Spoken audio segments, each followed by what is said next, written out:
Actually ಕಲಿ ಕುಡುಕರು ಟೈಟ್ಲೇ ಒಂದು ಮಜವಾಗಿದೆ. ನಾನು ಮಹೇಶ್ ಅವ್ರಿಗೆ ಹೇಳ್ತಿದ್ದೆ, ಸುಮ್ಮನೆ ಒಂದು ಟೆಕ್ಸ್ಟ್ ಮಾಡಿದೆ, ಸರ್ ನಾವು ಈ ಪ್ರೆಸ್ ಮೀಟ್ಗೆ ಏನಾದರೂ ಕುಡ್ಕೊಂಡು ಬರಬೇಕಾ ಅಥವಾ ಪ್ರೆಸ್ ಮೀಟ್ ಆದಮೇಲೆ ಕುಡಿಯೋಕೆ ಕರ್ಕೊಂಡು ಹೋಗ್ತೀರಾ ಅಂತ ಸುಮ್ಮನೆ ಒಂದು ಹ್ಯೂಮರಸ್ ಆಗಿ ಹೇಳಿದ್ದು. ಹೇಗೆ ಗೊತ್ತಿಲ್ಲ ಆ ರೀತಿ. ಬಟ್ ಒಂದು ಕೊಟ್ಟಿರೋ ಪಾತ್ರಕ್ಕೆ ಒಂದು ಅಚ್ಚುಕಟ್ಟಾಗಿ ನ್ಯಾಯ ಒದಗಿಸಿದ್ದೀನಿ ಅಂತ ನಾನು ಅಂದ್ಕೊಂಡಿದ್ದೀನಿ. ಅವ್ರು ಹೇಳಬೇಕು, ಅವ್ರ ಟೀಮ್ ಹೇಳಬೇಕು.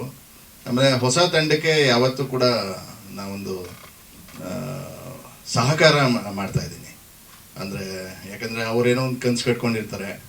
ಆಮೇಲೆ ಮಹೇಶ್ ಅವ್ರು ಹೇಳಿದ್ರು ಬಹಳಷ್ಟು ಹೆಲ್ಪ್ ಮಾಡಿದ್ದಾರೆ ಅಂತ. ಹೆಲ್ಪ್ ಏನಿಲ್ಲ, ಕೊಡೋ ಪೇಮೆಂಟಲ್ಲಿ ಸ್ವಲ್ಪ ಕಡಿಮೆ ಕೊಡಿ ಅಂತ ಹೇಳಿ ಆ ರೀತಿ ಕೋಆಪ್ರೇಟ್ ಮಾಡಿದ್ದೀನಿ ಅಷ್ಟೇ.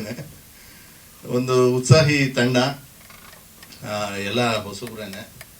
ಬಟ್ ಎಲ್ಲೂ ನಾನು ಸೆಟ್ಟಲ್ಲಿ ನೋಡಿದಾಗ ಅವರು ಆಪೋಸಿಟ್ ಕ್ಯಾರೆಕ್ಟರ್ಸು ಬಂದಾಗಲೂ ಕೂಡ ಕಾಂಬಿನೇಷನಲ್ಲಿ ಬಂದಾಗ ಎಲ್ಲೂ ಹೊಸಬ್ರು ಥರ ಅನ್ನಿಸ್ತಿರ್ಲಿಲ್ಲ. ಆಮೇಲೆ ಅವರು ಒಂಚೂರು ಭಯ ಪಡೋರು, ನಾನು ಕಂಫರ್ಟಬಲ್ ಆಗಿ ಮಾಡಿಸ್ತಾ ಇದ್ದೆ.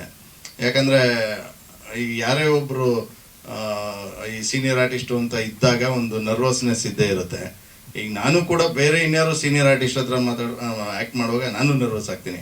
ಅವರು ಒಂದು ಕಂಫರ್ಟಬಲ್ ಝೋನ್ ಕೊಡ್ತಾರೆ. ಅದೇ ರೀತಿ ನಾನು ಹಿರಿಯರಿಂದ ಏನು ಒಂದು ಕಲ್ತ್ಕೊಂಡ್ಬಂದನೋ ಅದನ್ನು ಇಲ್ಲಿ ಇವ್ರಿಗೆ ಶೇರ್ ಮಾಡ್ತಿದ್ದೆ. ಆ ಥರ ಏನೂ ಇಲ್ಲ, ಇದು ನ್ಯಾಚುರಲ್ ಆಗಿ ಮಾಡಿ, ಕ್ಯಾಮ್ರಾ ಇದೆ ಅಂತ ಹೆದರ್ಕೊಂಬೇಡಿ ಅಂತ ಅಂದ್ಕೊಂಡು ಒಂದಷ್ಟು ಫೀಡ್ಬ್ಯಾಕ್ಸ್ ನನ್ನ ಕಡೆಯಿಂದ ಎಷ್ಟು ಸಾಧ್ಯನೋ ಅಷ್ಟು ಫೀಡ್ಬ್ಯಾಕ್ಸ್ ಕೊಡ್ತಿದ್ದೆ. ತಂಡಕ್ಕೆ ಒಳ್ಳೇದಾಗಲಿ. ಹೊಸಬ್ರು ಒಳ್ಳೆ ಮೆಸೇಜ್ ಕೂಡ ಇಟ್ಟಿದ್ದಾರೆ. ಆ್ಯಕ್ಚುಲಿ ಕತೆ ಹೇಳಿದಾಗ ಬಟ್ ನಾವು ರಿವೀಲ್ ಮಾಡೋ ಹಾಗಿಲ್ಲ, ಅವರ ಪರ್ಮಿಷನ್ ಇಲ್ಲದೆ. ಹಾಗಾಗಿ ಒಂದು ಸೋಷಿಯಲ್ ಮೆಸೇಜಲ್ಲಿ ಇದೆ ಕಲಿ ಕುಡುಕರು ಅನ್ನೋದ್ರಲ್ಲಿ. ವಿಶೇಷವಾಗಿ ಹೇಳ್ಬೇಕಂದ್ರೆ ನಮ್ಮ ಅಮ್ಮನಿಗೆ ಗೊತ್ತಿಲ್ಲ ನನ್ನ ಕಲಿ ಕುಡುಕರು, ನಮ್ಮ ಸ್ವಂತ ಅಮ್ಮನಿಗೆ ಗೊತ್ತಿಲ್ಲ ಕಲಿ ಕುಡುಕರು ಮೂವಿ ಮಾಡಿದ್ದೀನಿ ಅಂತ. ಬಿಕಾಸ್ ಟೈಟ್ಲ್ ಹೇಳಿದ ತಕ್ಷಣ ಏನೋ ಮರೆ ನೀವು ಕುಡಿಲಿಕ್ಕೆ ಕುಡ್ಕೊಂಡು ಪಿಕ್ಚರ್ ಮಾಡ್ಲಿಕ್ಕೆ ಈ ಥರ ಹೋಗಿರೋದು ಅಂತ ಕೇಳ್ತಾರೆ. ಸೊ ಅದಕ್ಕೆ ಇನ್ನೂ ತನಕ ನಮ್ಮ ಮನೆಗೂ ಗೊತ್ತಿಲ್ಲ ನಾನು ಈ ಪಿಕ್ಚರ್ ಮಾಡಿರೋದು. ಫೈನಲಿ ಅವ್ರು ಥಿಯೇಟ್ರಿಗೆ ಬಂದು ನೋಡಲಿ, ಅವಾಗ ಅದು ಈ ಥರ ಪಿಕ್ಚರ್ ಅಲ್ಲ, ಸೊ ಇದು ಬೇರೆ ಏನೋ ಇದೆ ಅಂತ ಅವ್ರಿಗೆ ಮನವರಿಕೆಯಾಗಿ ಅವ್ರು ಬೈಯಕ್ಕೆ ಹೋಗಲ್ಲ. ದಟ್ಸ್ ಒನ್, ಅದಕ್ಕೆ ಏನು ಮನೆಗೆ ಹೇಳಕ್ಕೆ ಹೋಗಲಿಲ್ಲ. ಓವರಾಲ್ ಆಗಿ ನಾನು ಮಹೇಶ್ ಅಣ್ಣನ್ಗೆ ಮತ್ತೆ ಇನ್ನೊಬ್ರು ಇದು ಪಾರ್ಟ್ ಆಫ್ ದ ಮೂವಿ ಇದ್ದಾರೆ ಅಶೋಕ್ ಅಂತ. ಆ್ಯಕ್ಚುಲಿ ಅವರೇ ನನ್ನನ್ನು ಇನ್ವೈಟ್ ಮಾಡಿದ್ದು ಈ ಮೂವಿಗೆ. ಸೊ ನಾ ಎಡಿಟಿಂಗ್ ಅಂತ ಬಂದಿದ್ದೆ ಈ ಮೂವಿಗೆ. ಅದಾದಮೇಲೆ ಮಹೇಶ್ ಅಣ್ಣ ಬಂದ್ಬಿಟ್ಟು ಈಗ ಒಂದು ಕ್ಯಾರೆಕ್ಟರ್ ಇದೆ, ಸೊ ನೀನೇ ಮಾಡು, ಚೆನ್ನಾಗಿರುತ್ತೆ, ಸೂಟ್ ಆಗುತ್ತೆ ಅಂತ ಹೇಳಿ ಒಂದು ಅವಕಾಶ ಮಾಡಿಕೊಟ್ರು.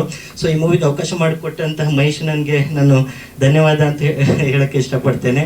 ಹಾಗೆ ಡೈರೆಕ್ಟರ್ ಕರಣ್ ಸರ್ಗೂ ಥ್ಯಾಂಕ್ ಯು ಅಂತ ಹೇಳಕ್ಕೆ ಇಷ್ಟಪಡ್ತೇನೆ. ಸಬ್ಜೆಕ್ಟ್ ಬಂದು ಆ್ಯಕ್ಚುಲಿ ಕಲಿ ಕುಡುಕರು ಅಂದಿದ ತಕ್ಷಣ ಎಲ್ಲ ನೆಗೆಟಿವ್ ಆಗಿ ಥಿಂಕ್ ಮಾಡ್ತಾರೆ. ಏನು ಸೋಷಲ್ ಒಂಥರ ಏನೋ ಸಮಥಿಂಗ್ ಅಂತ ಅಂತಾರೆ. ಆದರೆ ಸಮಥಿಂಗ್ ಏನೂ ಇಲ್ಲ ಸರ್ ಸೋಷಲಲ್ಲಿ. ನೀವು ಸಿನಿಮಾ ಬಂದು ನೋಡಿದಾಗ ಥಿಯೇಟ್ರಲ್ಲಿ ನಿಮಗೆ ಅನಿಸುತ್ತೆ ಏನಕ್ಕೋಸ್ಕರ ಇದೆಲ್ಲ ಆಯಿತು, ಯಾವ ಥರ ಸಬ್ಜೆಕ್ಟ್ ಹೆಂಗಿದೆ ಅಂತ ನಿಮಗೆ ಗೊತ್ತಾಗುತ್ತೆ. 4 ವೇಯಲ್ಲಿ ಹೋಗುತ್ತೆ ಸರ್ ಈ ಸಬ್ಜೆಕ್ಟು.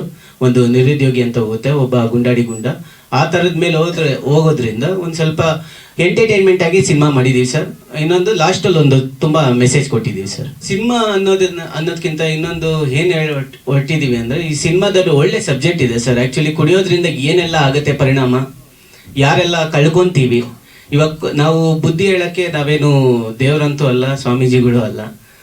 ಆ್ಯಕ್ಚುಲಿ ಇಲ್ಲಿ ಹೇಳಕ್ಕೆ ಬಂದಿರೋದು ಒಂದು ಸಬ್ಜೆಕ್ಟ್ ಇದೆ, ಚೆನ್ನಾಗಿರೋ ಸಬ್ಜೆಕ್ಟು. ಅದು ನೀವು ನೋಡಿ ನೀವು ಆಶೀರ್ವಾದ ಮಾಡಿ ಅಂತ ಹೇಳಕ್ಕೆ ಇಷ್ಟಪಡ್ತೀವಿ.